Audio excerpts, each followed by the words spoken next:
ইতিহাসের পাতা উল্টালে একটি অমোঘ সত্য বারবার সামনে আসে। পৃথিবীর বড় বড় সাম্রাজ্যের পতন বাইরের কোনো শত্রুর আক্রমণে হয়নি। জুলিয়াস সিজার থেকে নবাব সিরাজউদ্দৌলা সবার মহাপ্রস্থানের গল্পটা একই সুতোয় গাঁথা, আর তা হলো চরম বিশ্বাসঘাতকতা। ঠিক তেমনই এক হলিউড ক্রাইম থ্রিলার সিনেমাকে হার মানানো অবিশ্বাস্য প্রতারণার শিকার হয়েছেন বাংলাদেশের বিগত আমলের অন্যতম প্রতাপশালী এবং দুর্দণ্ড ক্ষমতাধর সাবেক পুলিশ প্রধান বেনজির আহমেদ।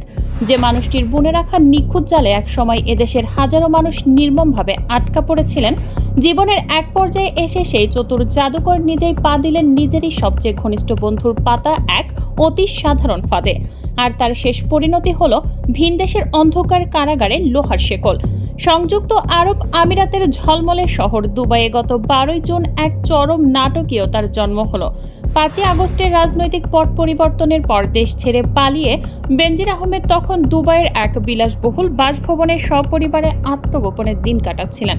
শত শত কোটি টাকার অবৈধ সাম্রাজ্য আর নিরাপদ আশ্রয়ের জোরে তিনি হয়তো ভেবেছিলেন পৃথিবীর কোনো শক্তি আর তাকে স্পর্শ করতে পারবে না। কিন্তু ক্ষমতার দম্ভে অন্ধ মানুষটি ভুলে গিয়েছিলেন যে নিয়তির চাকা অন্য কোথাও ঘুরতে শুরু করেছে। সেদিন হঠাৎ বেজে উঠল বেনজিরের ব্যক্তিগত মুঠোফোন। স্ক্রিনে ভেসে উঠল এমন এক নাম যাকে তিনি নিজের চেয়েও বেশি বিশ্বাস করতেন। চট্টগ্রামের সাবেক এক প্রভাবশালী সংসদ সদস্য এবং তার দীর্ঘদিনের গোপন ব্যবসায়িক অংশীদার। ফোনের ওপার থেকে ভেসে এলো অত্যন্ত স্বাভাবিক কণ্ঠস্বর। ঘরের পাশেই দুবাইয়ের এক অভিজাত শপিং মলে এক কাপ চায়ের আড্ডার নিমন্ত্রণ। নিজের সবচেয়ে বিশ্বস্ত পার্টনারের এই ডাকে বিন্দুমাত্র সন্দেহ করার কোনো অবকাশই ছিল না সাবেক এই আইজিপির। কিন্তু তিনি বুঝতে পারেননি সেই শপিং মলের কাচের দেয়ালের ওপরেই তার জন্য অপেক্ষা করছে এক চরম বিপর্যয়। যখন তিনি অত্যন্ত নিশ্চিন্ত মনে শপিং মলে পা রাখলেন, মুহূর্তের মধ্যে তার চারপাশের চেনা পৃথিবীটা ওলটপালট হয়ে গেল। সেখানে কোনো চায়ের টেবিল ছিল না, তার বদলে ওত পেতেছিল দুবাই পুলিশের একটি চৌকস কমান্ডো দল। মুহূর্তের মধ্যে তাকে চারপাশ থেকে অবরুদ্ধ করে ফেলা হলো। কিন্তু এখানেই শেষ নয়, ঘটনার গভীরতা আরও নির্মম। সাবেক এই পুলিশ প্রধানের এক সময়ের স্টাফ অফিসারদের সূত্রে জানা যায়, যখন বেনজিরের হাতে হাত করা পরানো হচ্ছিল তখন তার সেই সংসদ সদস্য বন্ধুর নিজস্ব লোকেরাও সেখানে দাঁড়িয়ে দৃশ্যটি উপভোগ করছিল। একসময় ত্রাস সৃষ্টিকারী কর্মকর্তা কোনো প্রতিরোধ ছাড়াই নতি স্বীকার করতে বাধ্য হলেন। আর ঠিক সেখানেই দেখা দেয় নতুন এক রহস্যময় প্রশ্ন: কেন এই ভয়ঙ্কর বিশ্বাসঘাতকতা? আন্তর্জাতিক গোয়েন্দা সূত্র এবং দুবাইয়ের স্থানীয় প্রশাসনের তথ্য খতিয়ে দেখলে জানা যায়, দুবাই পুলিশের খাতায় বেনজির আহমেদের বিরুদ্ধে স্থানীয় কোনো মামলাই নথিভুক্ত ছিল না। তাহলে পুলিশ কেন তাকে ধরল?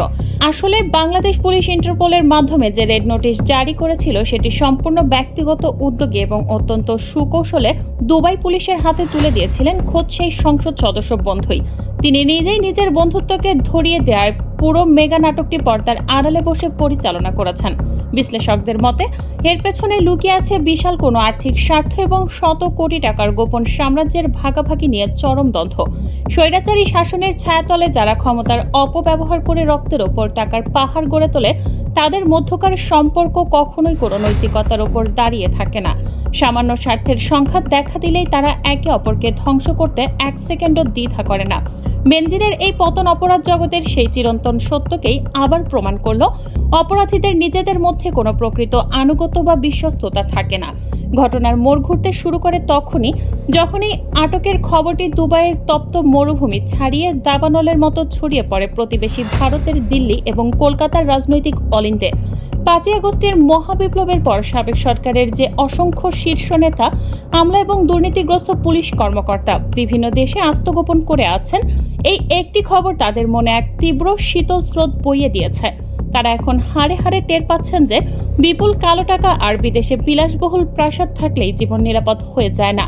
নিজেদের ভেতরের ক্ষোভ, টাকার লোভ আর ক্ষমতার হিংস্রতাই যে কোনো মুহূর্তে তাদের চিরতরে শেষ করে দেওয়ার জন্য যথেষ্ট। বেনজিরের মতো একজন প্রতাপশালী ব্যক্তি যদি নিজের সবচেয়ে কাছের মানুষের দ্বারাই বাজারে বিক্রি হয়ে যেতে পারেন, তবে বাকি পলাতক অপরাধীদের ভবিষ্যৎ কতটা অন্ধকার তা সহজেই অনুমেয়। এই একটি ঘটনা আত্মগোপনে থাকা পুরো অপরাধী চক্রের মনস্তাত্ত্বিক ভিত্তিকে একেবারে গুড়িয়ে দিয়েছে। কিন্তু গল্পটি এখানেই শেষ হতে পারত যদি না সাধারণ মানুষের মনে নতুন এক সংশয় দেখা দিত।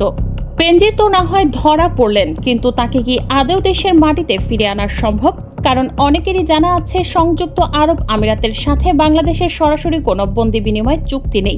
তাহলে কি আইনের এই বিশাল ফাঁক গলে সাবেক এই আইজিপি চিরতরে পার পেয়ে যাবেন? আর ঠিক এই জায়গাতেই শুরু হয়েছে আন্তর্জাতিক কূটনীতির এক রুদ্ধশ্বাস লড়াই। বন্দি বিনিময় চুক্তি না থাকলেও বর্তমান প্রশাসন আন্তর্জাতিক আইনের কিছু অত্যন্ত শক্তিশালী হাতিয়ার ব্যবহার করে বেনজিরকে দেশে ফেরানোর জন্য মূলত 4টি ধাপে একযোগে কাজ শুরু করেছে। প্রথমত, দুবাই পুলিশ আনুষ্ঠানিকভাবে এনসিবি ঢাকাকে ইমেইলের মাধ্যমে বেনজিরের গ্রেফতারের বিষয়টি নিশ্চিত করেছে, যা এই আইনি লড়াইয়ের প্রথম বড় জয়। দ্বিতীয়ত, দুর্নীতি দমন কমিশন এবং স্বরাষ্ট্র মন্ত্রণালয় ইতিমধ্যেই বেনজিরের বিরুদ্ধে থাকা হাজার কোটি টাকার অবৈধ সম্পদ ও মানি লন্ডারিং এর অকাট্য তথ্য প্রমাণ ও গ্রেফতারি পরোয়ানার সমস্ত নথিপত্র প্রস্তুত করে ফেলেছে। তৃতীয়ত, আমিরাতের ফেডারেল ল অনুযায়ী গ্রেপ্তারের 30 দিনের মধ্যে কূটনৈতিক চ্যানেলের মাধ্যমে আনুষ্ঠানিক হস্তান্তরের অনুরোধ জানাতে হবে, যার জোর প্রস্তুতি চলছে। এবং চতুর্থত, সরাসরি চুক্তি না থাকলেও জাতিসংঘ দুর্নীতি বিরোধী কনভেনশনের সদস্য হিসেবে দুই দেশ সরাসরি আসামি হস্তান্তর করতে পারে। পারিবারিক সূত্রে জানা গেছে, বেনজির নিজেকে বাঁচাতে পানির মতো টাকা খরচ করে দুবাইয়ের শীর্ষস্থানীয় আইনজীবীদের নিয়োগ করেছেন। কিন্তু আন্তর্জাতিক আইন বিশেষজ্ঞদের মতে ইন্টারপোলের রেড নোটিশ এবং একটি রাষ্ট্রের আনুষ্ঠানিক দাবির মুখে একজন ফেরারি আসামির ভিনদেশে জামিন পাওয়া প্রায় অসম্ভব। তবে এই সমস্ত আইনি মারপ্যাচ এবং আশার বাণীর আড়ালে লুকিয়ে আছে এক নির্মম এবং তিক্ত বাস্তব। দেশের সাধারণ মানুষ এবং সচেতন মহল প্রশ্ন তুলছেন, দেশে ফিরে আনার পর কি সত্যিই তার উপযুক্ত বিচার হবে? আইনজ্ঞদের মতে তাত্ত্বিকভাবে দেশে ফিরলে তাকে দুদক আইন, মানি লন্ডারিং প্রতিরোধ আইন এবং র্যাব ও পুলিশের প্রধান থাকাকালীন তার নির্দেশে ঘটা শত শত গুম ও বিচার বহির্ভূত হত্যাকাণ্ডের জন্য চূড়ান্ত জবাবদিহির মুখোমুখি হতে হবে। কিন্তু সাধারণ মানুষের মনে জমে থাকা ক্ষোভ আর অবিশ্বাসের সুর অন্য কথা বলে। অনেকেই মনে করছেন, বেনজিরকে শাপলা চত্বরের ঘটনার অপরাধে কিংবা 24-এর গণ অভ্যুত্থানের নৃশংস গণহত্যার অপরাধে ফাঁসির রায় দেওয়া হলেও তা কার্যকর করার প্রকৃত শক্তি বা রাজনৈতিক সদিচ্ছা এই শাসন ও আইনি কাঠামোর আদৌ আছে কিনা তা নিয়ে বিশাল সংশয় রয়েছে। কারণ চোখের সামনে ভেসে ওঠে আন্তর্জাতিক অপরাধ ট্রাইব্যুনালের বর্তমান স্থবির চিত্র, যা অনেকের মতেই প্রায় মুখ থুবড়ে পড়েছে। মেজর সিনহা হত্যাকাণ্ড সহ প্রায় 2 শতাধিক খুনের আসামি, ফাঁসির দণ্ডপ্রাপ্ত লিয়াকত কিংবা ওসি প্রদীপের মতো কুখ্যাত অপরাধীরা আজও কারাগারের ভেতরে এসি রুমে বিলাসবহুল জীবন কাটাচ্ছে। নারায়ণগঞ্জের আলোড়ন সৃষ্টিকারী 7 খুনের প্রধান আসামি মেজর তারেক সাইদ ঢাকা মেডিকেল কলেজের শীতাতপ নিয়ন্ত্রিত রুমে রাজার হালে দিন পার করছেন। এমনকি এক সময়ের কুখ্যাত আয়নাঘরের কারিগর হিসেবে অভিযুক্ত সেনা কর্মকর্তারা প্রতিদিন এসি বাসে চড়ে আদালতে হাজিরা দেন এবং বিশেষ ব্যবস্থায় বাড়ির তৈরি সুস্বাদু খাবার খান।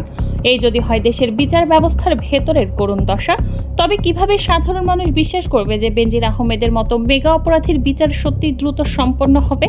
হয়তো আইনের দুর্বলতার সুযোগ নিয়ে বছরের পর বছর ধরে মামলা চলবে এবং দেশের সম্পদ লুণ্ঠনকারীরা জামিনে মুক্ত হয়ে বুক ফুলিয়ে ঘুরে বেড়াবে। আপনার তীক্ষ্ণ বিশ্লেষণ এবং মূল্যবান মতামত আমাদের মন্তব্যের ঘরে অবশ্যই জানাবেন। দেশ, রাজনীতি এবং আন্তর্জাতিক কূটনীতির এমন সব এক্সক্লুসিভ খবর নিয়মিত পেতে চ্যানেলটি সাবস্ক্রাইব করে বেল আইকনটি বাজিয়ে রাখুন। সত্যের পথে থাকুন, দেশের স্বার্থে সচেতন থাকুন।